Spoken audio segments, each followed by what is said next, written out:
to have indeed 2 more points under our belt. But how did that all come about? Well, it came about because of a game against Zimbabwe. The game was played in Canberra, and South Africa won the toss, elected, in fact, to field, and Zimbabwe had to bat first. Well, a little bit of an onslaught with the South African attack. Let's pick up the action.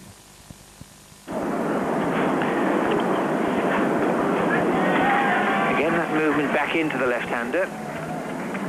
That's Andrew Flower. He is the danger man for Zimbabwe. Yes, he's scored what is so far the highest innings of the whole tournament. He got an unbeaten 115. That was against Sri Lanka in the opening game, when that match set up all sorts of records with both sides topping 300.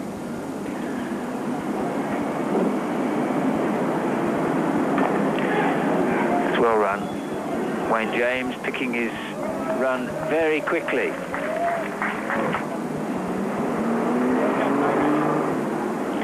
Yes, quite right. Peter Kirsten, one of only 4 batsmen so far to top 200 in the series. Martin Crowe is having a wonderful time.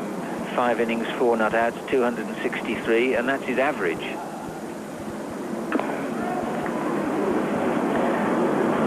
Team news for people in Zimbabwe. Kevin Arnott, Alistair Campbell and Ian Butchart are the 3 omitted from the 14-man squad. And for South Africa, with Kirsten and Donald fit, Tertius Bosch, Omar Henry and Mark Rushmere, they sit this one out. We're a touch unlucky because got a very good 35 in Brisbane. Oh, that must be close, and is, and that's the value of Merrick Pringle pitching the ball up, and that's the first strike, and the big one, 7 for 1 with Wayne James, LBW to Merrick Pringle.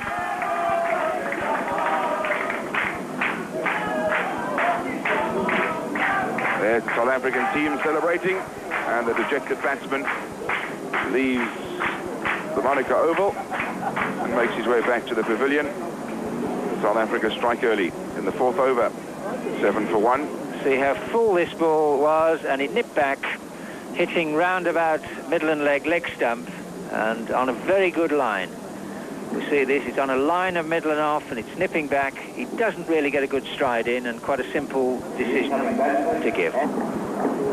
There's David Richardson, and Kepler Wessels and Brian Richardson. And the one in the middle has probably had the most moderate batting tournament so far of the 3, because Richardson's done his bit with a couple of 20s, and so has McMillan. McMillan's had a splendid tournament with the bat.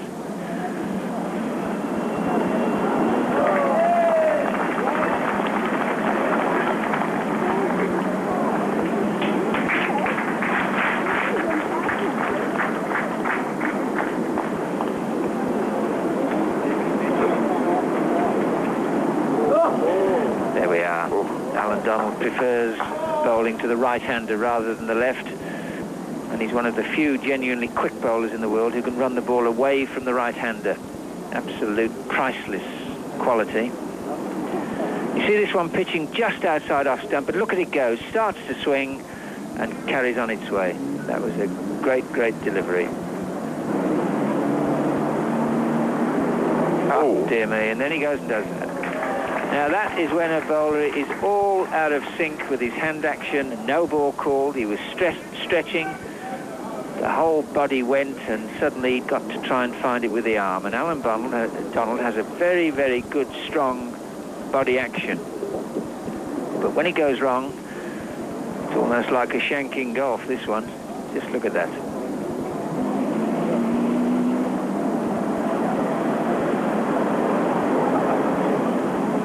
Now there's the away swinger. Good ball.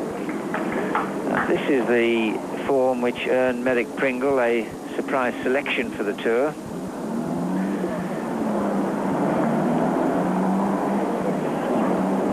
Again, a little bit of away drift, and the ball just bouncing as well, drawing his man into the shot. Proving what Kepler Wessels said earlier on to me, there is a bit of movement out there early on.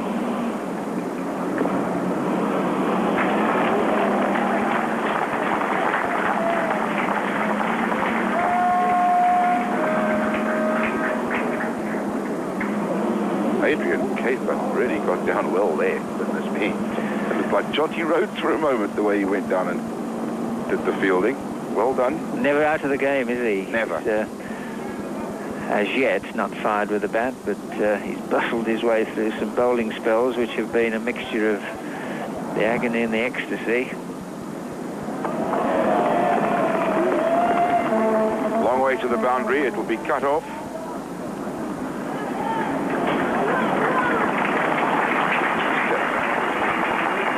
Leg by signalled. I'll tell you what, Louis, the size of this outfield, the mind boggles at what Jonty Rhodes might achieve if he gets in and starts running. Absolutely. And I was asking for the side screen to be moved. I must say, Jack, the side screens in Australia have been very small. And even the players have remarked to me about that. Yeah, I'll agree with that. On the bigger grounds, although Brisbane obviously is a test match ground, that did surprise me there. Melbourne's all right, so is Sydney. Got away, won't be 4.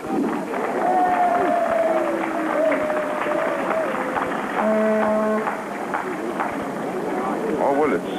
No, I'm not sure whether Richard Snell hasn't done himself a little bit of a mischief down there. It was at a peculiar angle when he put the foot in to stop that ball hitting the fence. He says he's all right. This is one of the grounds where the fence is the boundary. Chalk mark in, but not very far.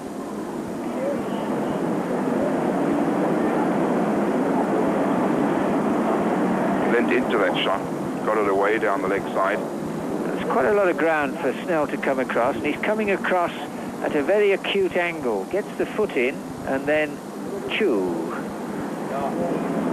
This time it's Pringle.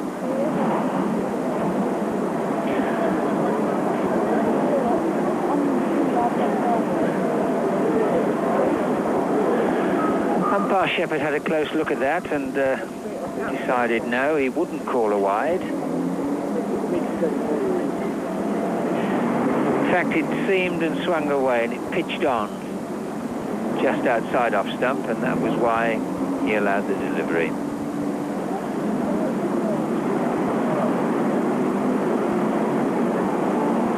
Again, another probing delivery from Merrick Pringle. He's got a great line going just outside off stump.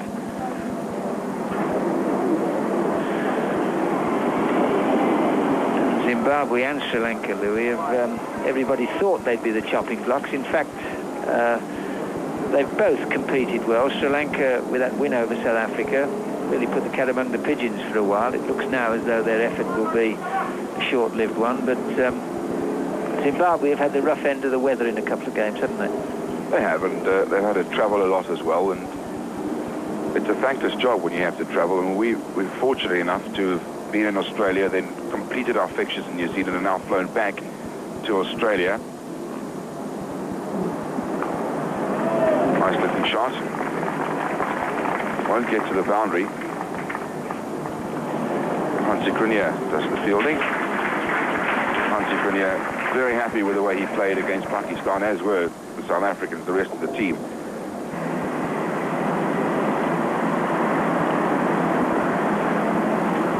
Most of the runs coming from behind the wicket. I have a great feeling here, Louis, today that we're not going to see too many boundaries in front of square on this huge playing area.